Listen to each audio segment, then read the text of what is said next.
She vanished from her backyard without a sound.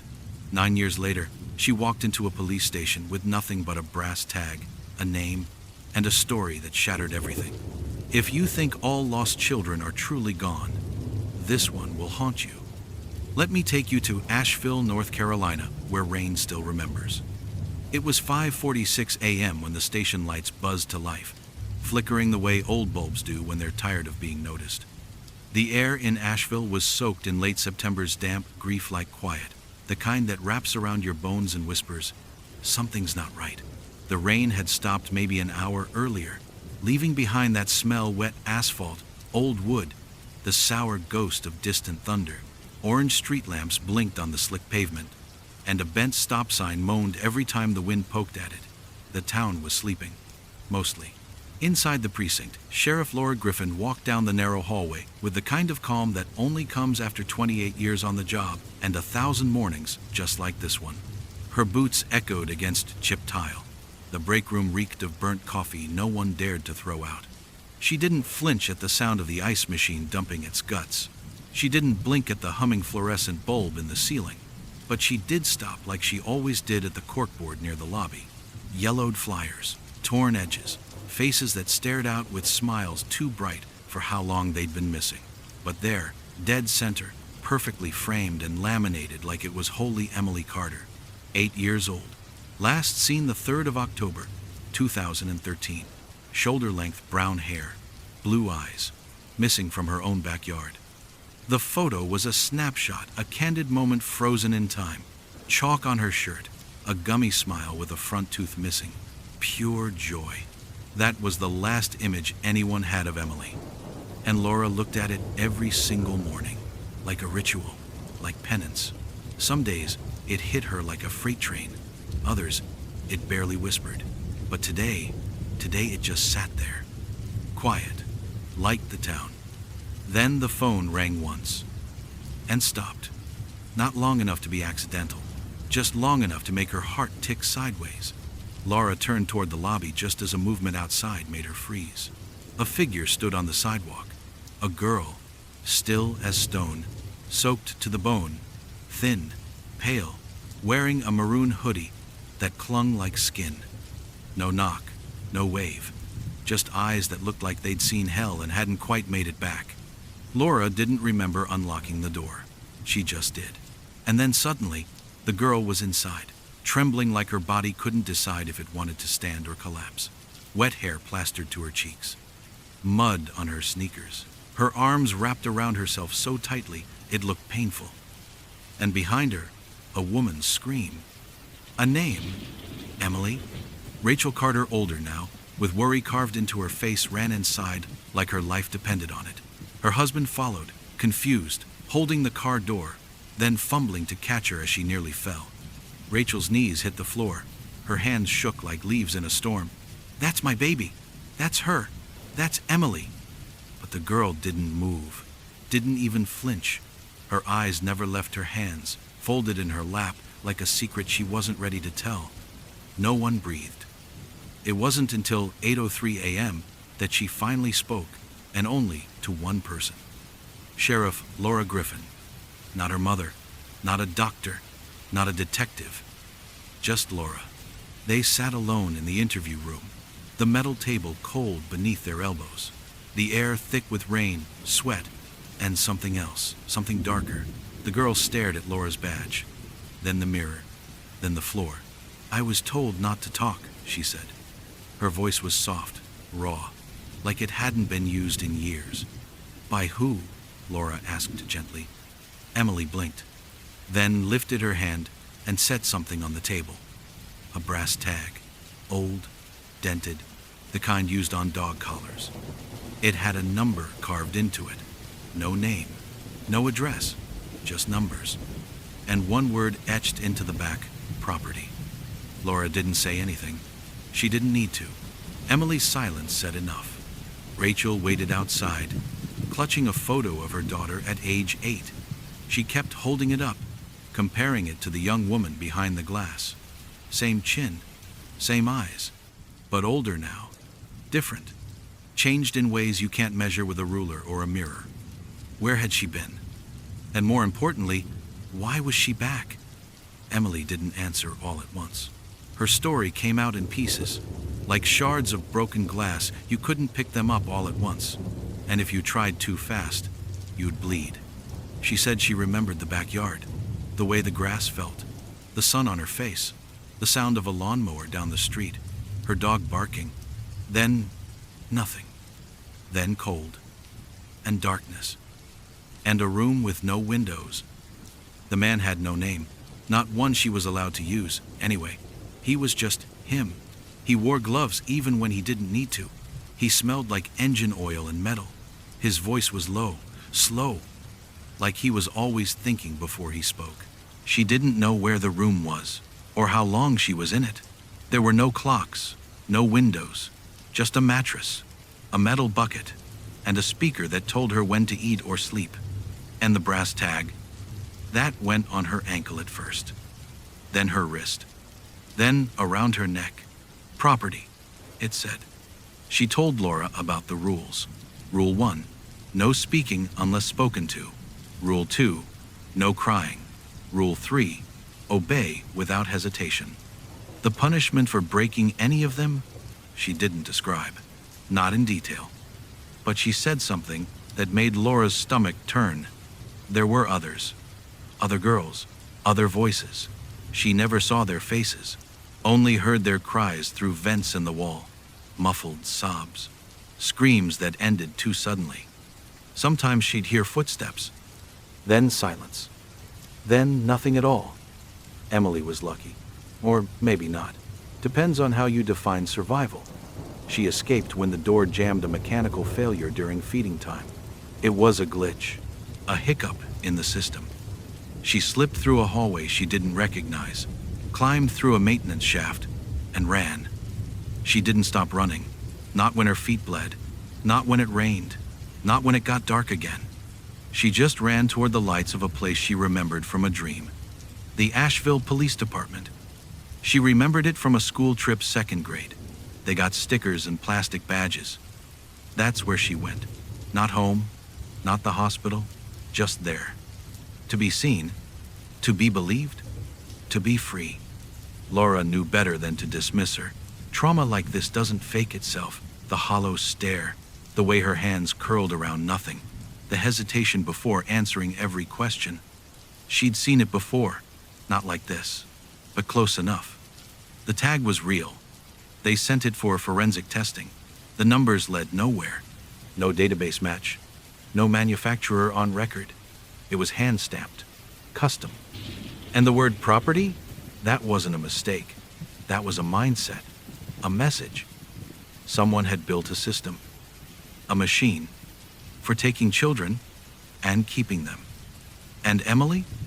She was just the one who got out. By noon, the FBI was on site. They cleared the precinct, locked down all footage, hauled in every active missing child case in the state and some from neighboring states. Emily was placed under protective watch. No media, no contact, just silence, and a bed that didn't have straps. She didn't sleep much that night, but she whispered one more thing to Laura before the door closed. I wasn't the only one who escaped. That changed everything. Suddenly, this wasn't just a rescue story. This was a time bomb.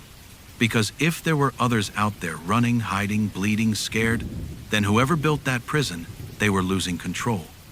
And when monsters lose control, they get sloppy. Laura knew she was running out of time. So she asked Emily the hardest question of all. Do you remember where it was? Emily nodded. Barely. Then she drew it. Not a map. Not really. More like a feeling. A rough sketch. A layout of corridors. Shapes. Patterns. Not roads, tunnels. It took days. But the FBI matched the sketch to an abandoned underground water treatment plant on the outskirts of Black Mountain, 20 miles east of Asheville. It had been decommissioned in 2004, left to rot. No one checked it. Why would they? But when the team arrived, what they found wasn't rot. It was order. Fresh padlocks, tracks in the mud, heat signatures, surveillance rigs, and a door. Behind that door, Another room, and another brass tag. Same style, same word. Empty. Whoever had been there was gone. But not long gone. The mattress was still warm. And on the wall, written in something that looked suspiciously like blood, "You took her back. Now I take two." The message on the wall chilled the room to its bones. "You took her back. Now I take two." It wasn't written in haste. It wasn't scribbled. It was carved slowly, deliberately, into the cinder block wall, letter by letter. Someone had taken their time. Someone had meant for it to be found. And they knew Emily was gone. The team cleared the rest of the facility. 2 floors, 13 rooms, most empty. But signs were everywhere, faint smells of bleach, mattresses without tags, IV tubing, locks on the outside of doors, hooks in the ceiling, chains, cleaned but not hidden. This wasn't just a holding space. It was a system of control, a psychological crucible. Whoever ran it wasn't an amateur. This was orchestrated, efficient, quiet. No fingerprints, no hair, no fibers. But someone left the message. And they weren't bluffing, because by the time Laura got back to the station, the phone was already ringing. A deputy held it up to her, trembling. "It's for you," he said. "The mother's on the line. 2 of them, different towns, same story. 2 girls, gone. Both taken in the last 12 hours. One from Fletcher, one from Marion. No sign of forced entry. Just gone. Their rooms were intact, toys undisturbed, doors locked, windows secure. One of the mothers said she heard humming in the hallway, not singing, not a voice, just a low electric hum. By the time she got out of bed, the house was empty. The other swore the power flickered 3 times just before she woke up and found her daughter's bed cold. That's when Laura knew this wasn't just a kidnapping ring. It was personal. This was vengeance. Emily's return hadn't saved anyone. It had triggered a storm. The FBI brought in their behavioral unit, 2 profilers, 1 tech analyst, 1 forensic linguist. They reviewed Emily's sketches, her spoken memories, her dreams, her drawings, and the tag. It kept coming back to the tag, because that was the constant. Every girl, if there were more, had one. Metal, worn, etched. Like property, like livestock, like inventory. The theory started to emerge. This wasn't just abduction. This was commodification. Children reprogrammed, obedient, silent, used for something unspeakable, then discarded, or worse, repurposed. Emily had been kept alive for 9 years, not killed, not trafficked in a traditional sense. So what was the point? One of the profilers said it best. If this man wanted to hurt children for the sake of hurting them, he wouldn't need a facility. He wouldn't need structure. What we're looking at is someone who believes he's building something, perfecting something. Laura felt sick. That word stuck in her teeth. Perfecting. Meanwhile, Emily hadn't spoken since the sketch. It was like that moment took everything out of her. She just Saturday curled up in blankets, watching static on a television screen that wasn't plugged in. Rachel stayed nearby, not touching her, just being there, reading books out loud, the same way she used to when Emily was 5. Once Laura overheard Rachel whisper, "I missed 10 birthdays. I don't even know your favorite color anymore." Emily didn't answer, but she didn't walk away either. That was something. On day 4, the break came. It wasn't from Emily. It was from the tag. A technician noticed something strange about the brass. It wasn't standard alloy. It had traces of something lanthanum, a rare earth metal, unusual, expensive, mostly used in high-grade electronics and precision instruments. That narrowed the pool. And then came the break-in. Someone hit the evidence room. Right there, inside the police station. No alarms, no signs of entry, just one empty case. The tag, gone. Security footage, corrupted. Hard drives, wiped. Whoever this was, they had access, tools, and no fear of exposure. The message was clear. Emily was theirs. The tag was theirs. And the game wasn't over. It had just restarted. The local news got wind of it first as whispers, then headlines. Girl missing, for 9 years returns without warning. Mystery tag tied to secret facility. Breaking. 2 more children vanish in less than 24 hours. Asheville panicked. Parents pulled their kids out of school. Neighborhood watches turned into full-scale patrols. Flashlights and shotguns. Deadbolts and cameras. But the truth? None of it mattered. Because whoever took those girls, he wasn't breaking in. He was walking in. Emily started talking again on the 5th night. Not with words. With drawings. She sketched the vents, the doors, the machine. Laura asked her what the machine did. Emily didn't speak. She just drew something that looked like a cage, with wires, and what looked like a chair bolted to the floor. Inside the chair, a doll, wires in its head. Laura stared. Did that happen to you? Emily shook her head slowly. No, she whispered. I was next. The FBI changed the classification. This wasn't just abduction. It was experimentation, behavioral manipulation, cognitive conditioning. Emily remembered being shown films, over and over, static, faces, symbols.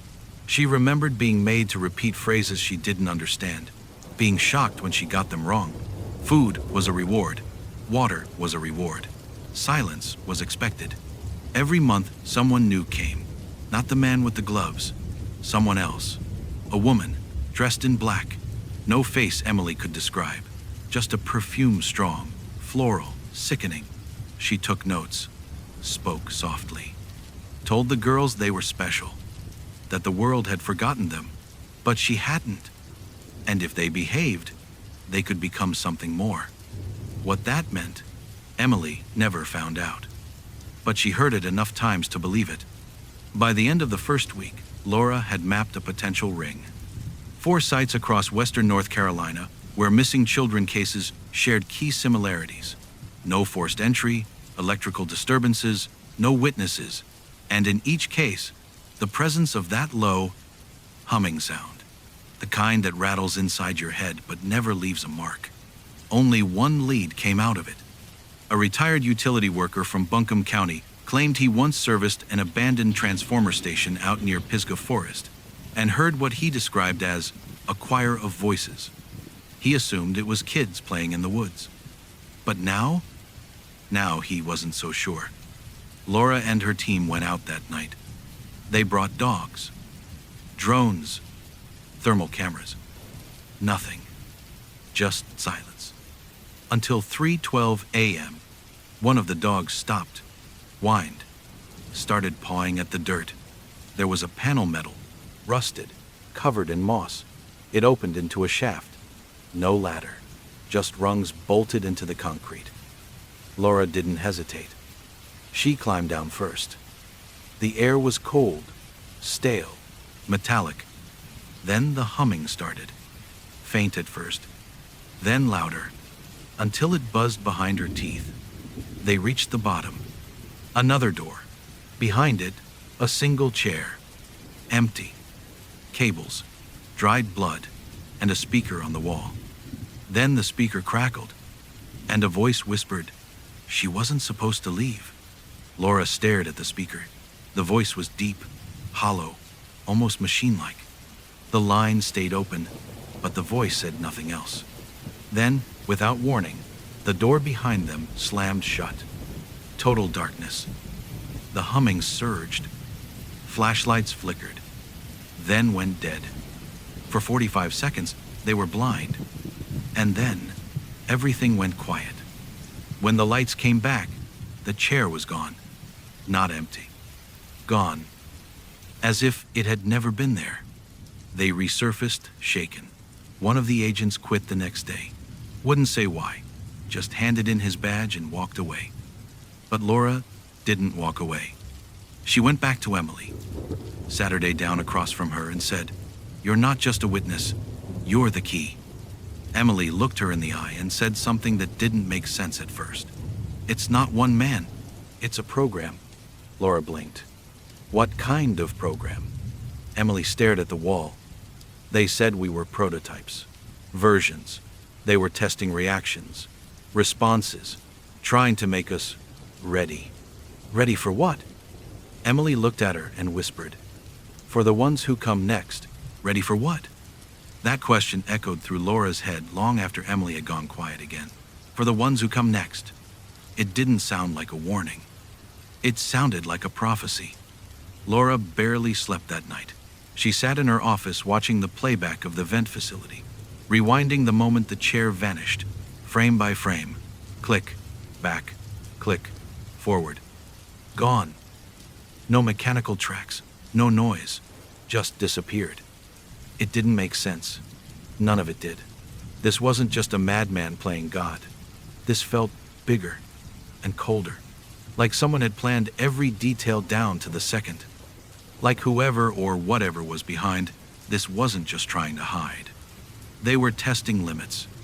Psychological, technological, human. Laura pulled every cold case from the last 15 years that matched the pattern. In total, 37. 37 missing children across 4 counties. Some were assumed to be runaways. Some had been linked to custody disputes. A few were still listed as open but inactive. But in every case, the same undercurrent buzzed through the files. Strange disappearances. 0 signs of struggle. No leads. No witnesses. And the most disturbing common thread? All the children were reported to have vivid imaginations. One was a dream diarist. One had been in therapy for night terrors. Another, a girl named Hannah from Spruce Pine, used to tell her teachers about the roommate of whispers. Everyone thought she was just odd. She vanished in 2017. The more Laura dug, the clearer it became. Whoever was taking these kids, they weren't choosing randomly. They were selecting. Meanwhile, Emily was drawing again. This time, it was circles, not spiral circles, perfect ones, over and over again, sometimes inside each other, sometimes with numbers written around the edge. It wasn't just idle sketching. There was structure. Rachel asked what the numbers meant. Emily didn't answer. So they gave the sketches to the FBI analyst. She ran them through a pattern recognition program. What came back was jaw-dropping. The sequence of numbers matched the frequency ranges used in low-band ultrasonic modulation specifically, the kind used in experimental neurostimulation. In short, these weren't just doodles.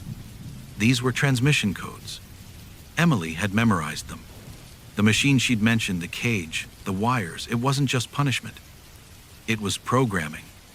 Someone had been attempting to rewrite their brains.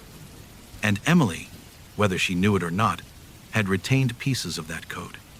She wasn't just a survivor. She was a carrier. 2 more children vanished the next week. One from a library in Brevard. One from a church in Waynesville.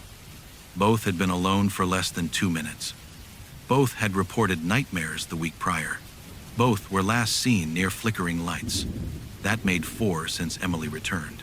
The message on the wall had been accurate. You took her back. Now I take 2. And he wasn't done. Because the next message didn't come in blood. It came in code. At 2:37 a.m., every phone in the Asheville precinct lit up at once. Same message. Same timing. Just 6 words. Prototype 03 has been activated. At first, they thought it was spam, a glitch, some weird coincidence. Until Emily woke up screaming. She hadn't made a sound in days. Now she was convulsing, her eyes wide open, her mouth pouring out a stream of gibberish, no real words, just fractured syllables. They sedated her, monitored her vitals. But something changed. Something inside her had been triggered.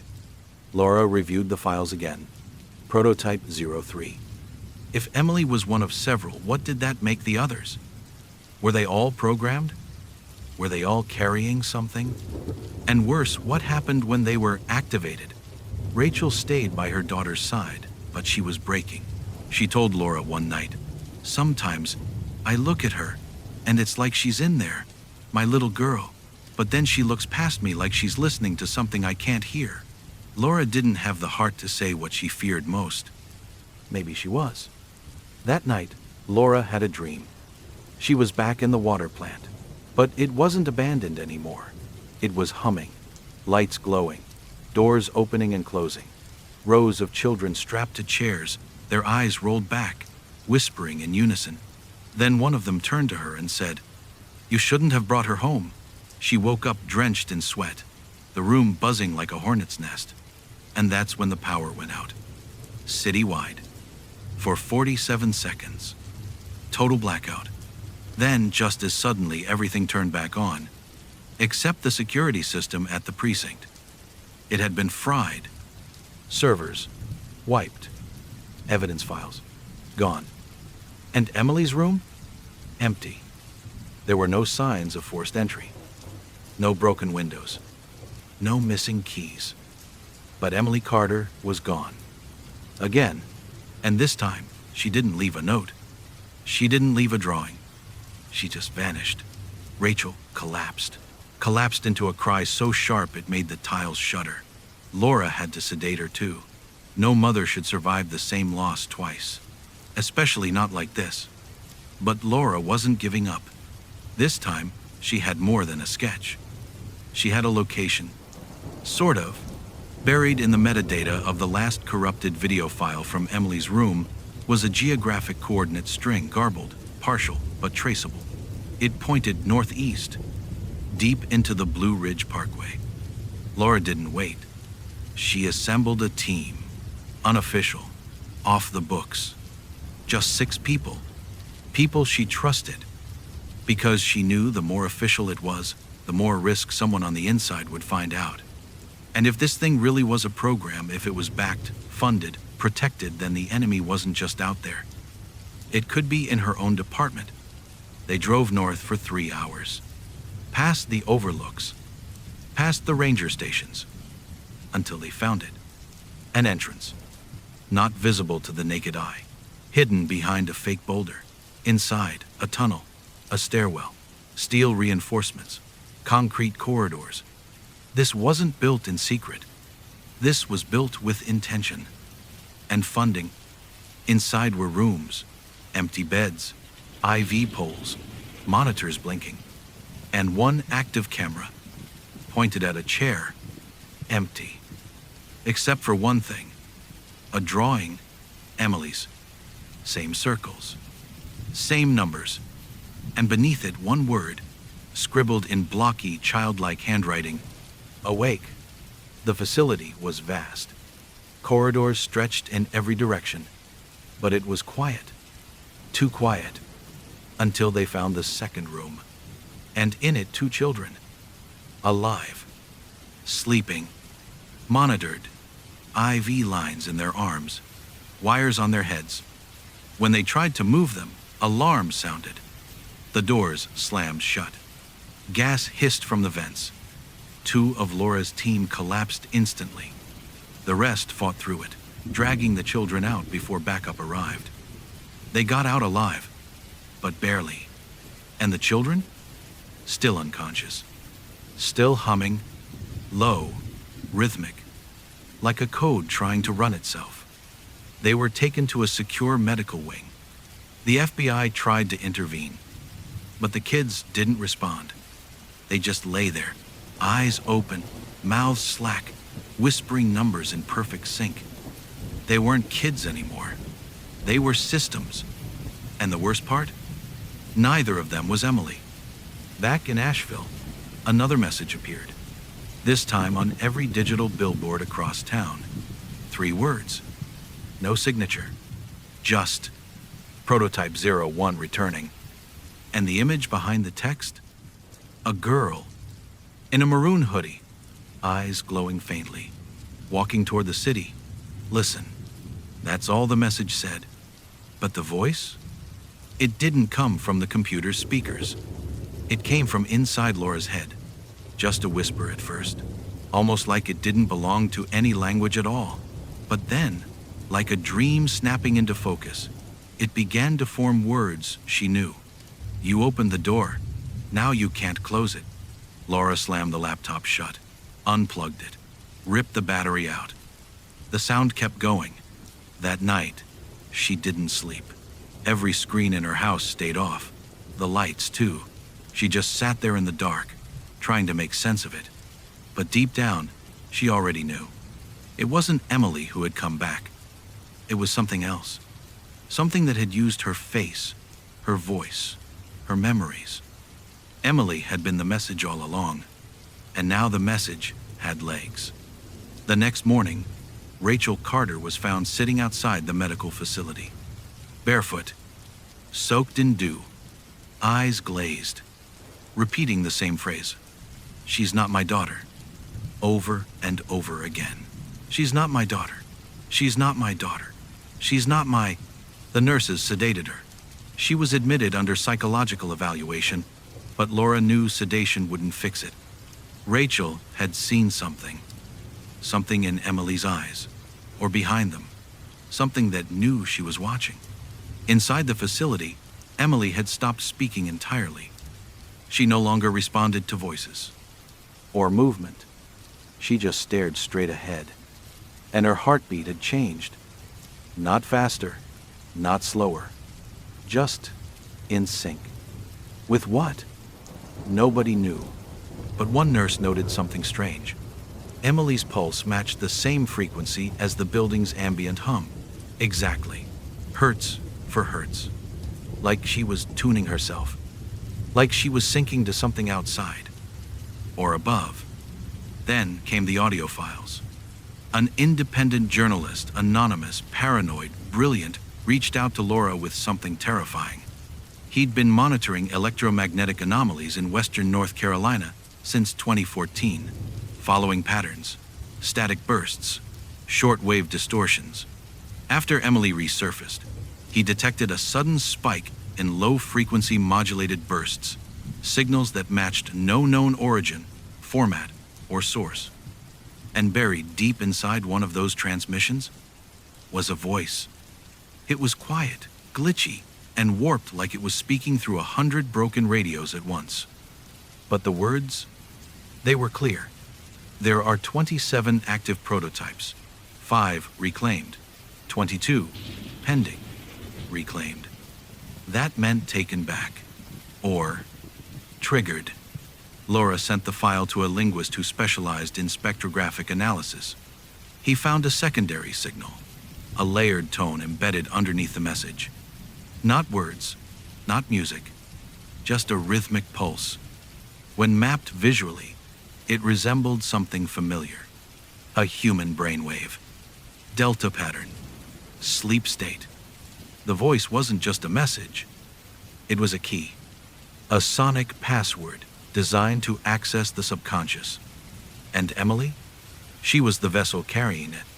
Back in Asheville, something else was happening. Children, dozens of them, began reporting shared dreams. They described the same room. A metal chair, a girl in a hoodie, and a wall covered in circles. One even said, "She told me it's not so bad once you stop trying to wake up." Teachers noticed strange behavior. Students humming during exams, drawing the same shapes over and over, repeating numbers without context. And sometimes, just sitting completely still, blinking in perfect sync with one another. Something was spreading, and it wasn't physical. Then came the first collapse. A high school junior named Levi Dalton was found unresponsive in the middle of gym class. When he came to, he had no memory of the last 3 days. But he'd written a 14-page manifesto in his notebook. The last line? "We're all prototypes. You're either transmitting or receiving. You don't get to choose." He was taken into psychiatric care. Laura got access to the pages. The numbers he wrote matched the ones Emily had drawn on her very first day back. The frequency was spreading. Not like a virus, like a signal. And the human brain was the antenna. At this point, the FBI couldn't hide it anymore. A black site debrief was scheduled. Laura was invited, reluctantly. In that cold, gray room beneath Washington, D.C., she was shown something that still haunts her. A document stamped 2003. Top secret, redacted, codenamed Project Somnus. It was a psychological warfare initiative launched post 9/11's. Goal: develop a non-invasive system of population control through targeted dream modulation. The idea was simple: bypass consciousness, target the sleeping mind, and rewrite behavior. Using frequencies. Using prototypes. Children were chosen for pliability, susceptibility. They were tested, monitored, modified. Some resisted. Some didn't. Emily's name wasn't in the document, but the tag numbers? They matched. The tags weren't identifiers. They were channels, receivers. And once a prototype was activated, it began transmitting the signal silently, invisibly, contagiously. Emily wasn't a survivor. She was a seed. Laura left the debrief and immediately tried to access Emily again. Too late. Emily was gone. Not escaped. Gone. Her bed untouched. No sign of struggle. No footprints. Just one drawing left behind on the pillow. A circle with a dot in the center. And a message. We're in your dreams now. That night, Laura didn't sleep. She couldn't, and every time she closed her eyes, she heard it. The humming. And somewhere deep inside the static, Emily's voice. Not scared. Not sad. Just certain. We were never meant to come back alone. The final stage had begun. The billboard image burned into Asheville like an omen. Emily's face, older, shadowed, almost vacant, towered above Main Street. Her maroon hoodie soaked in rain. Her eyes not quite hers. That was the part that got to Laura. The eyes. Something behind them. Something watching back. The message ran on a loop every 10 minutes for nearly an hour. Then all screens, phones, tablets, laptops went black, and stayed that way for 13 minutes. When the signal returned, every screen displayed a countdown. 0 hours, 13 minutes, and 0 seconds. 0 hours, 12 minutes, and 59 seconds. No one knew what it meant, but panic spread fast. People locked their doors. Radio stations went silent. Local news anchors stammered on air. Laura stood frozen at the precinct window, watching the seconds tick away, her reflection merging with the pale ghost of the countdown. Emily was coming back. But the question that no one wanted to ask out loud was simple. Would she still be Emily? The 2 children they'd recovered, still unconscious, were moved to a classified medical site in Virginia. Laura wasn't given access anymore. The moment the FBI stepped in, everything was boxed and burned. But she had contacts. A nurse on site reported something disturbing. One of the boys, around age 10, had started speaking again. Not English, not any language they could identify. And every time he opened his mouth, equipment malfunctioned. Nurses got nosebleeds. Lights flickered. And on the 3rd day, the boy said one sentence. She was supposed to stay asleep. Then he stopped moving altogether. Heart rate normal, brain activity flat, as if someone had paused him. Back in Asheville, the countdown ended. Nothing exploded. No announcement. No blackout. Just silence. And then at 4:13 a.m., the police station door opened. Emily walked in, alone, dry, composed. Her hoodie was clean. No scratches, no mud, not a hair out of place. But her eyes? They didn't blink. She walked straight to the front desk and said, "I want to see Laura." No one stopped her. No one even moved. It was as if everyone forgot how to breathe. Laura met her in the same interview room as before. Same metal table, same buzzing light overhead. But this wasn't the same girl. Her posture was different. Her face calm. No twitch, no flinch, no hesitation. She sat down and folded her hands like she'd been preparing for this moment her whole life. Laura didn't ask how she got out. She just asked, "Where did you go?" Emily smiled. Not the kind of smile a child should ever wear. I went home. Laura's fingers tightened around the pen in her hand. Where is home? Emily leaned forward, voice steady. Not where you think. Not under. Not above. Just between. Laura blinked. Between what? Emily tilted her head like she was listening to something no one else could hear. Between waking and sleep. Between noise and silence. Where the rest of us wait. Laura tried a new angle. Are there more of you? Yes, Emily said. We're learning. What are you learning? Emily tapped the table 3 times. Slowly. To adapt. That single word shifted something in Laura's stomach, because it meant this wasn't static. This wasn't a one-time event. Whatever had been done to Emily, whatever system she'd been through, it was still running. And it was evolving. Why come back? Laura asked. Why now? Emily looked up. For you. Laura didn't sleep that night. Not because of fear. Because of questions. Emily wasn't making threats. She wasn't lashing out. She wasn't afraid. She was aware. Like someone who had watched the world spin for 1,000 years and finally decided to step off the ride. Was it possible that Emily had been turned into something else? A message carrier? A Trojan horse? Or worse, was she now a willing participant? The files didn't help. The FBI stonewalled everything.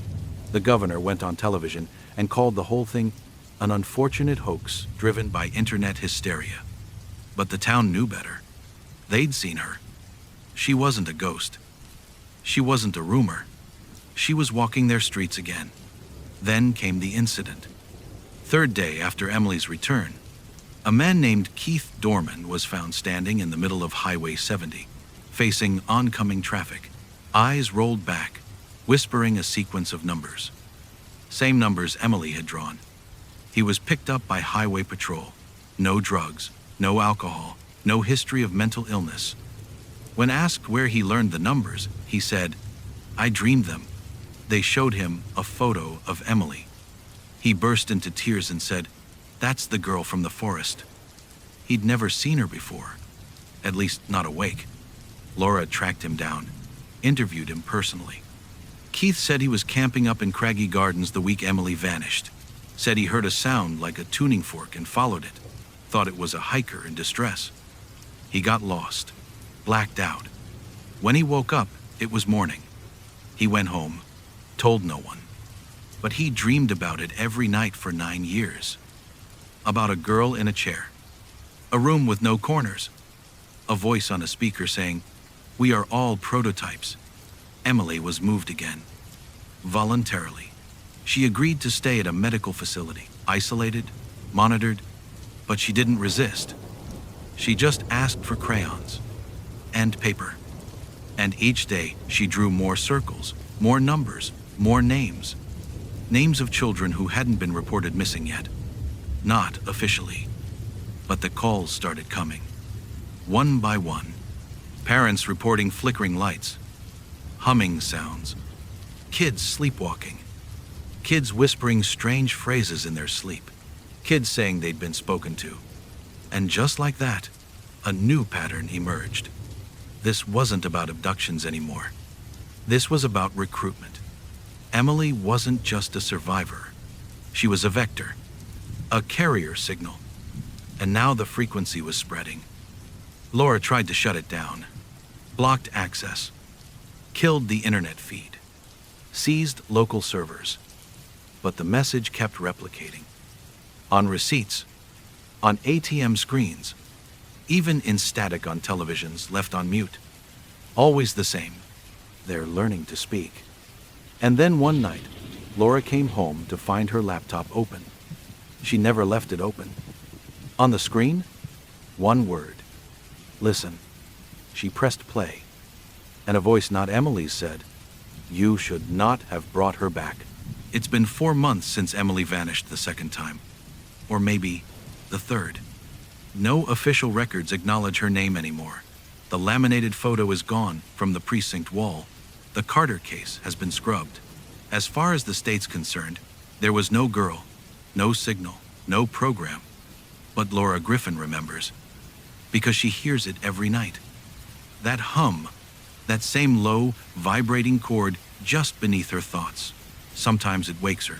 Sometimes it lingers all day, just under the surface of conversations, under the murmur of the coffee machine, beneath the silence of a paused room. And the dreams? They're changing. She's not the only one having them now. Entire neighborhoods have reported sleep disturbances, people waking up in parking lots, families finding their children staring into blank televisions at 3 a.m. In one home, a toddler wrote the word awake in peanut butter across the fridge. He's never learned how to write. The local schools quietly circulated an internal memo. Avoid circular imagery in teaching materials. Avoid the numbers 27 and 03 when possible. But it doesn't matter anymore. The signal's in the static. The damage is done. Laura tried to go public. She gathered every shred of evidence, every photograph, every timestamp, every corrupted file, and sent it all anonymously to 5 different journalists. 2 went missing. 1 went blind overnight, optic nerves fried by unexplained inflammation. The other 2 simply replied, "We don't remember receiving anything." The system had a cleanup crew. Efficient, invisible, and way ahead of her. So Laura went underground. She resigned from the force, changed her name, and started hunting. Not for Emily. She knew that was pointless now. Emily had become something else. A transmitter, a frequency, a presence. Laura was looking for the ones who made her. The program's architects, the ones who wrote the code and flipped the switch. And she found something. Not a person. A location, tucked inside a dormant research grant filed back in 2002 under the Department of Energy Facility 47B. It was marked inactive, but Laura knew better. She drove out there herself. Just one flashlight, one notebook, and a gun she knew wouldn't help her. Facility 47B sat buried under 90 feet of rock near the South Toe River. The entrance was sealed with biometric locks, burned and gutted. But recently, she forced her way in. The air stank of oil and mold. The floor hummed faintly. Same tone. She walked for 7 minutes before she found it. A chamber, octagonal, and in the center, a chair. Not metal, not rusted, polished, wired, waiting. And on the wall, dozens of screens, most dark, but some flickering, each one showing a child's face.